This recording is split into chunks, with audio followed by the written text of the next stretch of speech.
नमस्कार, मैं हूं आपके साथ राजीव ढोंडियाल। आप देख रहे हैं आज तक। तबाही का ये ट्रेलर भर है। आप मेरे दाहिने तरफ देख रहे हैं दरिया बह रहा है। कुछ इसी तरह के हालात अभी देश के अलग अलग हिस्सों में कहां पर ऐसे डरा देने वाले हालात हैं, कहां पर ये मौत की बारिश हो रही है और मौत के दरिया बह रहे हैं। हम विस्तार से आपको बताएंगे। दरअसल देश में मानसून दस्तक देने वाला है, लेकिन उससे पहले उत्तर पूर्व और दक्षिण के कुछ राज्य बारिश और बाढ़ की मार पहले से झेल रहे हैं। असम और अरुणाचल प्रदेश में बारिश के साथ साथ लैंडस्लाइड जानलेवा साबित हो रहे। इधर उत्तराखंड की बात करें तो पहाड़ों पर खराब मौसम चार धाम यात्रियों के लिए बड़ी मुसीबत बनी हुई है। इस बीच में उत्तर भारत के मैदानी इलाकों में तेज आंधी, छिटपुट बारिश के साथ ओले बरस रहे हैं। तो कुछ तस्वीरें आप देख रहे हैं कैसे आफत बनी हुई है ये बारिश। आप देखेंगे उत्तराखंड से लेकर असम और दक्षिण भारत में कितने बुरे हालात हैं और मध्य भारत में भी हल्की बारिश। आप पहली तस्वीर जो है असम की देख रहे हैं, जहां पर दरिया किस प्रचंड वेग से बह रहा है, आप देख सकते हैं। और यही हालात अलग अलग हिस्सों पर लगातार बने हुए हैं। भारी बारिश की वजह से हालात बेहद खराब हैं। लेकिन इस बीच में एक बड़ी खबर आपको देते हैं, और बड़ी खबर यह है कि असम में बाढ़ से अब तक 18 लोगों की मौत हो चुकी है। भारी बारिश की तस्वीरें आपने देखी और असम में कितने बुरे हालात हैं, इस आंकड़े से आप अंदाजा लगा सकते हैं। 18 लोगों की जान चली गई। लाखों लोग इस वक्त पलायन को मजबूर हैं, विस्थापित हैं। बहुत से लोग अभी भी राहत की उम्मीदें कर रहे हैं कि कब तक राहत उन तक पहुंचेगी। तकरीबन 7 लाख लोग बाढ़ से प्रभावित हैं। 75,000 लोग ऐसे हैं जो शिविरों में हैं, लेकिन 7 लाख से ज्यादा लोग प्रभावित होना, अब कितनी बड़ी आबादी प्रभावित है, ये कितना बड़ा आंकड़ा है और क्या विचलित कर देने वाली तस्वीरें वहां से आ रही हैं वो आप देख सकते हैं। रेल सेवा हो, यातायात सेवा पूरी तरह से बाधित है। सड़कों पर पानी बह रहा है।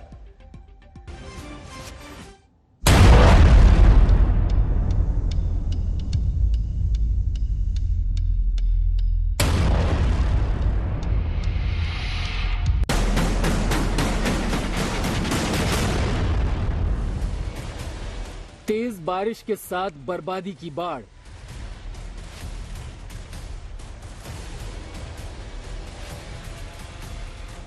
कहीं टूटी हुई सड़कें, कहीं टूटे हुए पुल। दूर दूर तक खेतों में इतना पानी जैसे नदी यहीं से बह रही हो। यह है असम का कामपुर, जहां बेहिसाब बारिश के साथ जबरदस्त तबाही आई है। कई मकानों की बस छत ही दिखाई दे रही है। सड़क से इस इलाके का संपर्क कट चुका है, बस नाव का ही सहारा है। ज्यादातर लोग घर छोड़कर जा चुके हैं, बाकी बचे कुछ लोग भी जान जोखिम में डालकर निकलने की कोशिश में हैं। इस वक्त असम के कामपुर इलाके में हम लोग हैं और स्थिति अगर दिखाई, ये पूरा गांव था जो कि पानी के नीचे है। लोग यहाँ से घर छोड़ के बहुत पहले चले गए हैं। इन से बात की सज्जन से, जिनका घर है यहाँ पर, ये घर नहीं छोड़ रहे हैं क्योंकि इनके यहाँ पे एक गाय है जो जब तक वो रेस्क्यू नहीं कर पाते वो यहाँ से जाएंगे नहीं। ऐसे बाकी अगर दृश्य दिखाएं आपको इर्द गिर्द, आप देखें तो ये घर 95% लोग छोड़कर निकल गए हैं या फिर रेस्क्यूड किए गए हैं। ये एक इलाका था जहां पे शायद हम कह सकते हैं कि बहुत सारे लोग रहते थे, लेकिन बाढ़ के कारण और ये भारी बरसात के कारण यहां से लोग कैसे निकल गए, ये एक खुद में एक बहुत बड़ी स्टोरी है। असम के ज्यादातर इलाकों का यही हाल है। बाढ़ और बारिश से अब तक 18 लोगों की मौत हो चुकी है। राज्य के 31 जिले बाढ़ की चपेट में हैं और 6,80,000 से ज्यादा इससे प्रभावित है। 2200 से ज्यादा गांव पानी में घिरे हैं, जिनके लिए 280 से ज्यादा रिलीफ कैंप लगाए गए। एक दिन पहले असम सरकार ने हालात का जायजा लिया। सैटेलाइट फोन के साथ नोडल ऑफिसर्स की तैनाती की गई ताकि संपर्क बना रहे और जरूरत पड़ने पर फौरन जानकारी मिल सके।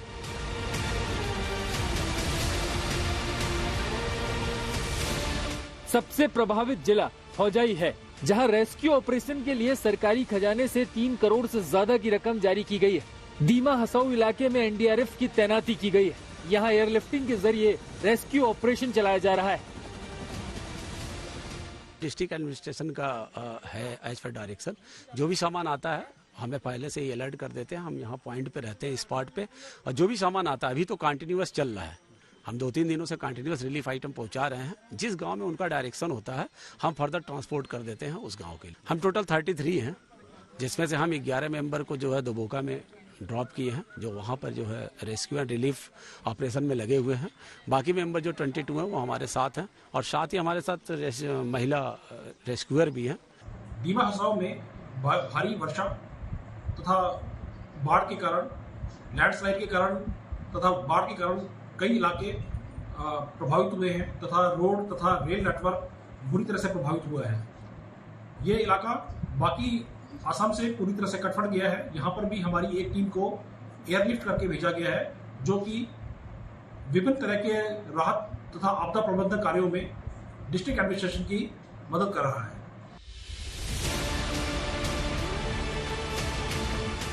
नौगांव का भी यही हाल है। यहाँ 3.5 लाख की आबादी बाढ़ से प्रभावित हुई है।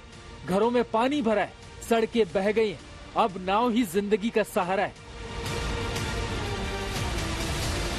पानी ऐसे बहता रहेगा तो जरूर मुश्किल होगा जीने के लिए, और सरकार तरफ से कोई रिलीफ भी नहीं मिला, और कुछ तो यहाँ में दूसरी जगह से भाग गया। और हम लोग भी यहाँ में है, लेकिन हमारा जो कोर्ट यार्ड है इसमें सब पानी है। हाफलॉन्ग इलाके की तस्वीर देखिए। यहाँ बारिश के साथ एक बड़े इलाके में लैंडस्लाइड हुआ है। जमीन धंसने की वजह से कई मकान टूट चुके हैं। दीवारों में दरार है। फिलहाल लोगों के लिए समझना मुश्किल है कि आखिर इस हालात में वो कहां जाए।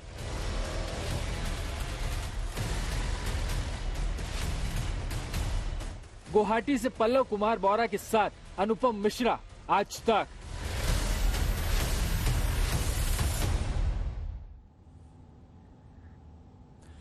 तो असम के 34 में से 31 जिले ऐसे हैं जहां पर बिल्कुल इसी तरह का मंजर है जो आप मेरे इर्द गिर्द इस वक्त देख पा रहे होंगे। सड़कों के बिल्कुल किनारे ऐसे दरिया बह रहे। कुछ जगहों पर तो स्थिति यह है कि सड़क नजर नहीं आ रहे। इसी तरह के दरिया में वो तब्दील हो चुके हैं, और ये सिर्फ ट्रेलर भर। ऐसा नहीं कि सिर्फ असम में ही यह हाल है, पहाड़ों पर भी लगातार मौसम का मिजाज इन दिनों ठीक नहीं चल रहा है। उत्तराखंड में चारधाम यात्रा चल रहे हैं, और आज से हेमकुंड साहिब के कपाट भी खुल गए, लेकिन भारी बारिश और प्रचंड ठंड ने लोगों को राहत नहीं दे रही है। प्रचंड ठंड वहां पर है, और मौसम विभाग ने चेतावनी जारी की है। 24 मई तक बारिश के साथ साथ तेज हवाएं चल सकती हैं।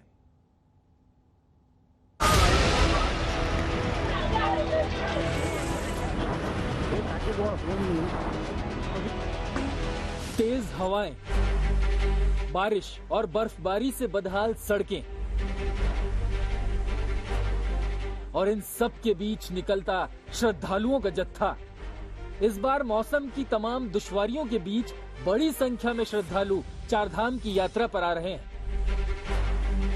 कहीं चट्टान खिसकने से सड़कें बंद हो जाती हैं, तो कभी कभी ज्यादा भीड़ की वजह से यात्रा रोक दी जाती है। गिरते पारे की वजह से बीमार होने वाले श्रद्धालुओं की संख्या भी कम नहीं है। एक दिन पहले जारी आंकड़ों के मुताबिक अभी तक 8 लाख लोग चारधाम के दर्शन कर चुके हैं। चारधाम के लिए लाखों लोग ऑनलाइन और ऑफलाइन अपना रजिस्ट्रेशन करा चुके हैं। अभी तक मई महीने के लिए रजिस्ट्रेशन के स्लॉट पूरे हो गए, लेकिन आने वाले दिनों में भी चारधाम के यात्रियों को खराब मौसम से मुकाबला करना ही होगा। मौसम विभाग ने तेज हवाओं की चेतावनी जारी की है। इस वजह से यात्रा मार्ग में मुश्किलें खड़ी हो सकती हैं।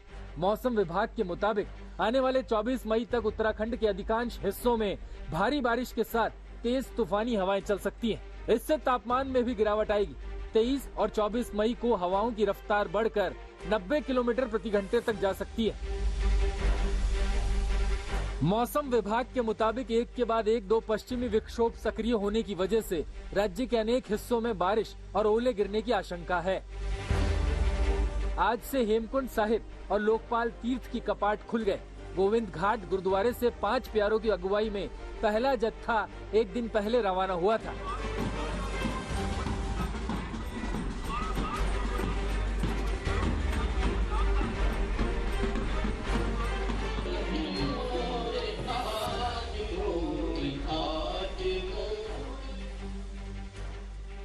कपाट खुलने से पहले तक हेमकुंड में हल्की बर्फबारी हो रही थी। कुल मिलाकर उत्तराखंड आने वाले श्रद्धालुओं को खराब मौसम से निपटने की पूरी तैयारी के साथ आना होगा। चमोली से कमल नयन सिलौरी के साथ दिलीप सिंह राठौर, देहरादून, आज तक।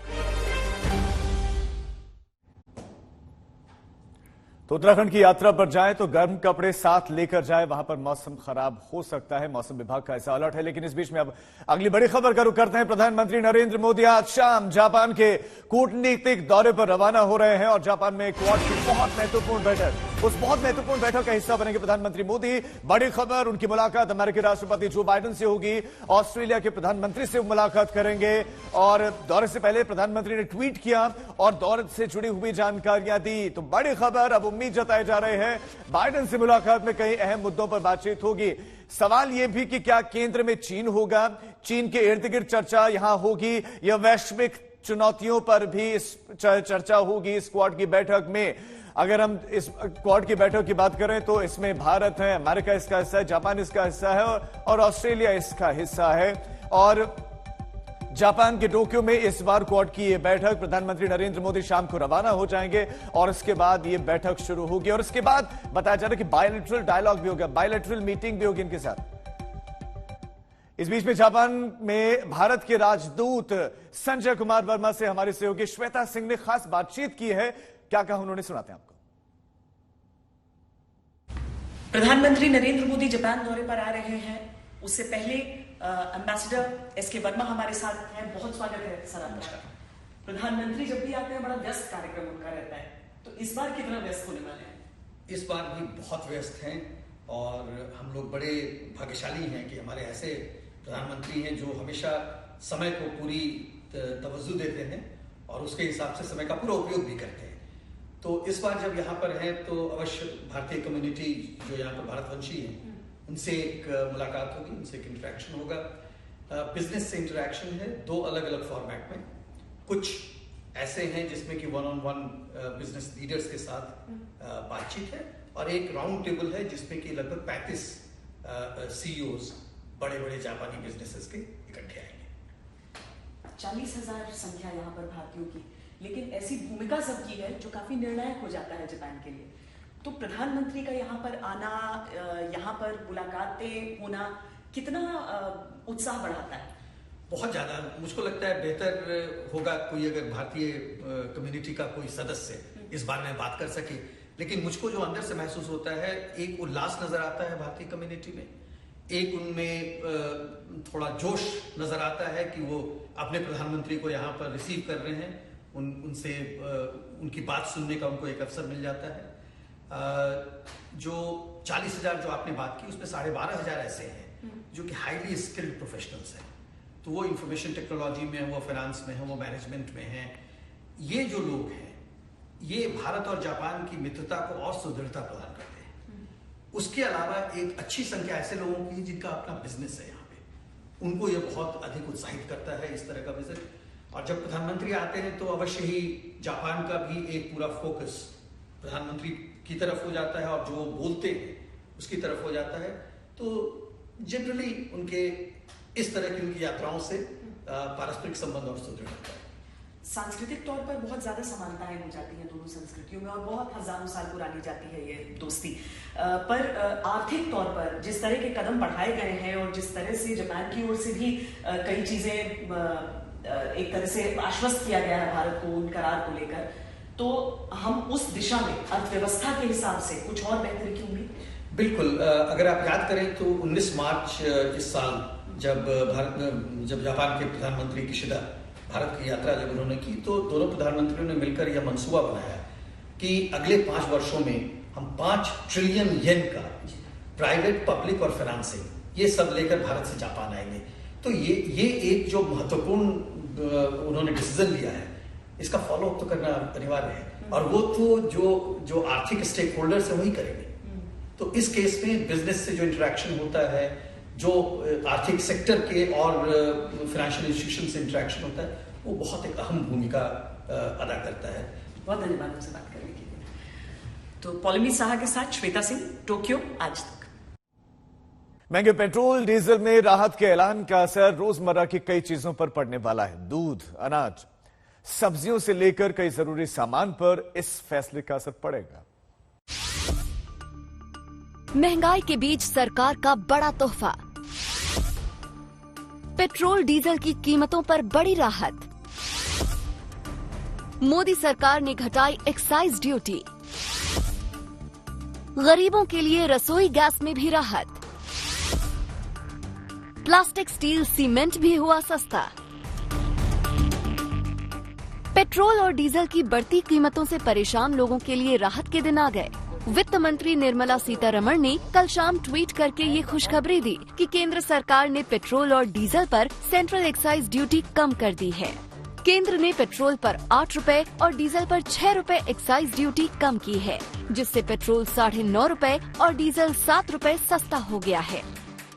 सरकार के इस फैसले से सरकारी खजाने पर करीब 1 लाख करोड़ रुपए सालाना का बोझ पड़ेगा। ऐतिहासिक काम हुआ है। भारतीय जनता पार्टी की तरफ से ही नहीं बल्कि पूरे देश की तरफ से, पूरी जनता की तरफ से आज खुशी मनाई जा रही है और हम अपने माननीय प्रधानमंत्री जी को और वित्त मंत्री जी को हृदय से धन्यवाद करते हैं। एक इतिहास रचा है। इससे पहले केंद्र सरकार ने 3 नवंबर 2021 को पेट्रोल पर 10 रुपए प्रति लीटर और डीजल पर 5 रुपए प्रति लीटर एक्साइज ड्यूटी घटाई थी। तब से लेकर तेल के दामों में लगातार बढ़ोतरी हुई थी। यूक्रेन और रूस के बीच चल रही जंग के बाद से ही कच्चे तेल की कीमतों में तेजी से बढ़ोतरी हुई थी, जिसका असर घरेलू बाजार पर भी पड़ा था। इसी को लेकर सरकार पर जनता का दबाव भी था। 60 दिन पहले यानी 21 मार्च 2022 को 10 रुपया लीटर आपने पेट्रोल के दाम बढ़ाए और आज 9 रुपया 50 पैसे प्रति लीटर कम कर दिए। अभी भी 50 पैसे ज्यादा है। तो क्या करें? ताली बजाएं, थाली बजाएं, धन्यवाद करें, बेवकूफ बनाना बंद करें। आइए आपको दिखाते हैं पेट्रोल और डीजल के दाम में पहले से क्या फर्क पड़ा है। दिल्ली में पेट्रोल का दाम कल 105 रुपए 41 पैसे था, जो अब 96 रुपए 72 पैसे हो गया है, यानी 8 रुपए 69 पैसे की कमी आई है। इसी तरह मुंबई में 9 रुपए 16 पैसे सस्ता हुआ पेट्रोल। कोलकाता के लोगों को पेट्रोल पर प्रति लीटर 9 रुपए 9 पैसे की राहत मिली है, जबकि चेन्नई के लोगों को 8 रुपए 22 पैसे की राहत। खास बात ये है कि 4 महानगरों में सिर्फ दिल्ली में पेट्रोल की कीमत 100 के नीचे है। बाकी तीनों महानगरों में अभी भी पेट्रोल सैकड़ा पार बिक रहा है। इसी तरह डीजल के दाम में दिल्ली वालों को प्रति लीटर 7 रुपए 5 पैसे की राहत मिली है। दिल्ली में कल 1 लीटर डीजल 96 रुपए 67 पैसे में बिक रहा था, लेकिन आज से 89 रुपए 62 पैसे में बिक रहा है। इसी तरह मुंबई में डीजल की कीमत 104 रुपए 77 पैसे से गिरकर अब 97 रुपए 28 पैसे प्रति लीटर हो गई है, यानी मुंबई में 7 रुपए 49 पैसा सस्ता हुआ है डीजल। कोलकाता में 7 रुपए 7 पैसा और चेन्नई में डीजल प्रति लीटर 6 रुपए 70 पैसा सस्ता हुआ।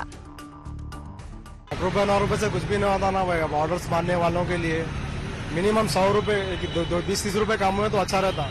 मिनिमम एक 1 लीटर तो भी 100 रुपीज में आता फिर भी अच्छा हो रहा था। 10-20 रुपीज बहुत मायने रखते हैं गरीब। बढ़िया है, बट ये कांस्टेंट रहे तब ना। अभी 9 हुआ है, फिर 19 बढ़ा देंगे, फिर 9 कम कर देंगे। बात तो वही आ रही है, प्रॉफिट मेकिंग पे है, या देखते हैं क्या बनता है उसका। इसी की वजह से सारी सब चीजें महंगी होगी। ट्रांसपोर्टेशन सस्ता हो जाएगा, सब कुछ सस्ता हो जाएगा धीरे धीरे। सब्जी सस्ती होगी, ट्रांसपोर्टेशन सस्ता होगा।